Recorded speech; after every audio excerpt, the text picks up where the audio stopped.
एक तरफ उत्तराखंड के अस्पतालों में डॉक्टर्स की कमी है, इस बीच ऐसे 109 डॉक्टर्स हैं जो काफी समय से अपने काम पर ही नहीं आए। स्वास्थ्य विभाग इन्हें नोटिस भी भेज चुका है, मगर डॉक्टर साहब हैं कि आने को तैयार नहीं।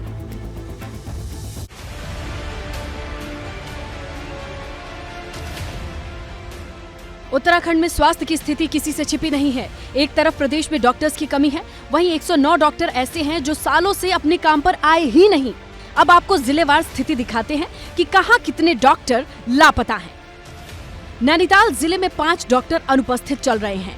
बागेश्वर जिले में 5, चंपावत जिले में 4, तो पिथौरागढ़ जिले में 4 डॉक्टर ऐसे हैं जो अपनी ड्यूटी से नदारद है। इधर अल्मोड़ा जिले में 12, उधम सिंह नगर जिले में 20, देहरादून में 10 और पौड़ी जिले में 13 डॉक्टर गायब हैं।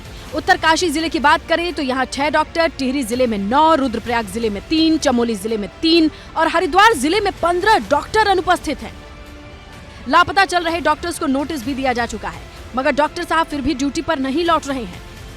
जहाँ पर भी ऐसे डॉक्टर्स अपॉइंट हुए हैं, सीएमओ से उनकी रिपोर्ट मंगा ली है और सीएमओ जैसे ही हमें रिपोर्ट प्रेषित करेंगे उन पर कार्रवाई की जाएगी। हमने सभी डॉक्टर जो हमारे यहाँ अनुपस्थित चल रहे हैं इस पर कार्रवाई पूर्ण कर ली है। जो काफ़ी लंबे समय से नहीं है उन पर कार्रवाई चल रही है। उनका अखबार में भी कुछ महीने पूर्व दिया जा चुका है, उनको नोटिस भी प्रेषित किए गए हैं। बड़ी बात यह है कि स्वास्थ्य विभाग के पास अनुपस्थित चल रहे डॉक्टर्स की पूरी लिस्ट है, लेकिन अभी तक नोटिस से आगे कोई कार्रवाई नहीं हुई है। सवाल ये है कि इन डॉक्टर्स पे इतनी मेहरबानी आखिरकार क्यों? क्या स्वास्थ्य विभाग लाचार है या वजह कुछ और है? एबीपी गंगा के लिए देहरादून से रवि कैथुरा की रिपोर्ट। कॉर्बेट नेशनल पार्क के आसपास रिजर्व क्षेत्र में होटल्स, रिजॉर्ट और फार्म हाउस के निर्माण का मामला एक बार फिर से एनटीसीए तक पहुंच गया है। कहा जा रहा है कि कॉर्बेट के आसपास नियमों की अनदेखी हो रही है।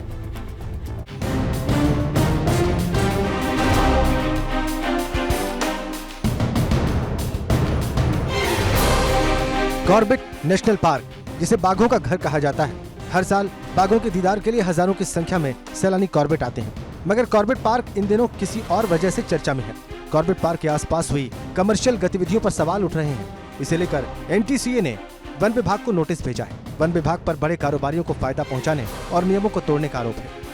उत्तराखंड सरकार ने एक अपनी पॉलिसी ड्राफ्ट करी है इको सेंसिटिव जोन की, जहां पर कि उसने जो इको सेंसिटिव जोन की जो दूरी है वो कॉर्बेट टाइगर रिजर्व के कोर एरिया से नापी है, जबकि बफर एरिया जो कानून है एनटीसीए ने जो अपना कानून निर्धारित कराया, जो एनटीसीए की गाइडलाइंस है, वो कहती है कि जो इको सेंसिटिव जोन की जो दूरी होगी वो बफर एरिया से होगी।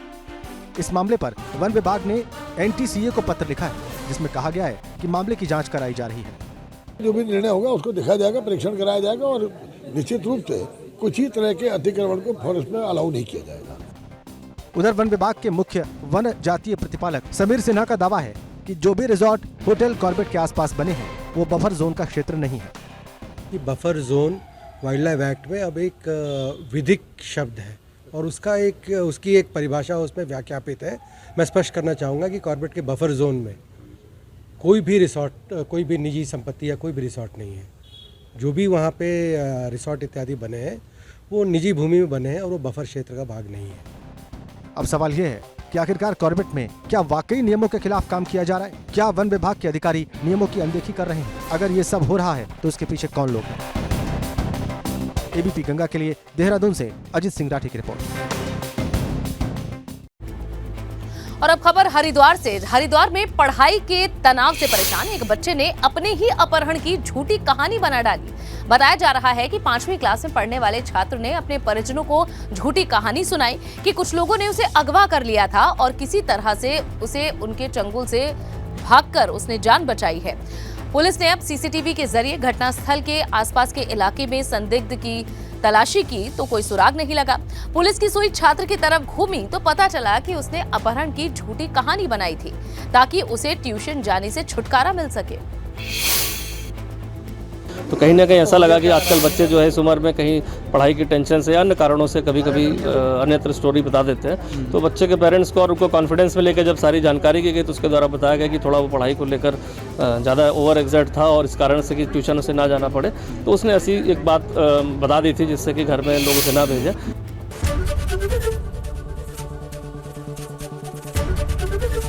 एबीपी गंगा, खबर आपकी, जुबान आपकी।